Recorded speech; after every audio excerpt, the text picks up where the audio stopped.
So the question is, the three charges q by 2, q and q by 2 are placed at the corners ADC of a square of side A as shown in figure. The magnitude of electric field E at the corner B of the square is. तो basic question वही principle of superposition के ऊपर, ठीक है, कोई दिक्कत नहीं, बस इलेक्ट्रिक फील्ड का फॉर्मूला पता होना चाहिए और प्रिंसिपल ऑफ सुपरपोजिशन और वेक्टर के थोड़े बहुत फॉर्मूले, ठीक।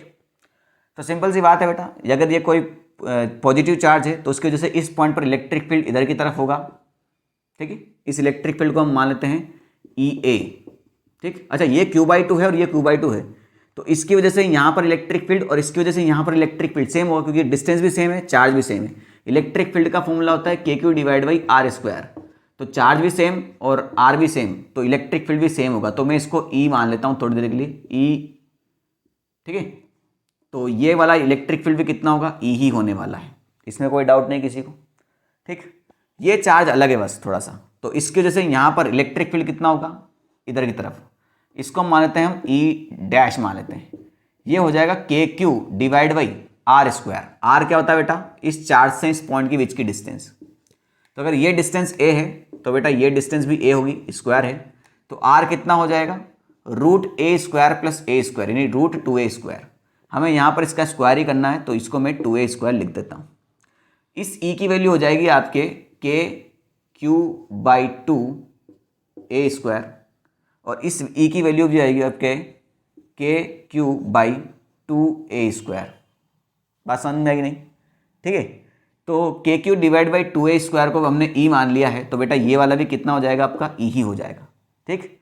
अब हमें पता है कि दो वेक्टर अगर 90 डिग्री पे हो और सेम हो तो उन दोनों का रिजल्टेंट उनके जस्ट बीच में से निकलता है, और जस्ट बीच में से निकलेगा तो डायगोनल पे, और ये वाली लाइन जो है वो भी डायगोनल पे है, यानी इन दोनों का जो रिजल्टेंट होगा वो यहीं से निकलेगा, यानी इन दोनों का जो रिजल्टेंट होगा वो ई आर ई एस, ये जो वेक्टर है वो इसी की डायरेक्शन में होगा। और दो वेक्टर जब सेम डायरेक्शन में होते हैं तो उनको हम एज इट इज जोड़ देते हैं, समझ आ रही बात। जब दो वेक्टर सेम डायरेक्शन में हो तो एज इट इज जुड़ जाते हैं, ऑपोजिट में हो तो बड़े में छोटा घट जाता है, और 90 डिग्री पर हो तो एक फॉर्मूला लगता है। या फिर दो वेक्टर हैं, उन दोनों के बीच में अगर एंगल थीटा है तो रिजल्टेंट का फॉर्मूला होता है वो होता है root A square plus B square plus 2ab cos theta. यहाँ इस वेक्टर और इस वेक्टर के बीच में एंगल 90 डिग्री है, और कॉस 90 होता है 0, यानी ये पूरा टर्म खत्म। यानी आपका रिजल्टेंट जो होगा, ई रिजल्टेंट, वो हो जाएगा E square plus E square, यानी हो जाएगा ये 2e स्क्वायर, यानी आपका रूट 2e। तो ये ई रिजल्टेंट कितना हो गया, रूट 2e, और इधर कितना है e, दोनों वेक्टर सेम डायरेक्शन में है, यानी नेट जो इलेक्ट्रिक फील्ड होगा, नेट वो होगा रूट 2e प्लस ई। तो यहाँ से e कॉमन ले लो और अंदर हो जाएगा आपका रूट 2 प्लस 1, और e की वैल्यू कितना है हमारा, के Q divide by 2a square. तो यहाँ पर वैल्यू रखी देते हैं, ये हो जाएगा K Q divide by 2a square.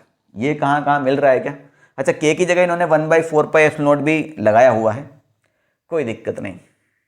अच्छा मैच नहीं कर रहा है, इस 2 को अंदर डाला हुआ इन्होंने, तो के की वैल्यू भी रख देते हैं साथ के साथ, ये हो जाएगी 1/4πε0 Q divide by A square. इस 2 को अंदर डाला है, जब 2 को अंदर डालेंगे तो रूट 2 डिवाइड बाई 2, समझना बात को, रूट 2 डिवाइड बाई 2, इस 2 को मैं रूट 2 इंटू रूट 2 लिखूंगा, रूट 2 से रूट 2 उड़ा दूंगा, तो ये हो जाएगा 1/√2 प्लस 1/2, ये 2 मल्टीप्लाई हुआ ना, तो ये कहाँ दे रखा है 1/√2 प्लस 1/2, 4π, ऑप्शन नंबर ए में, ठीक है।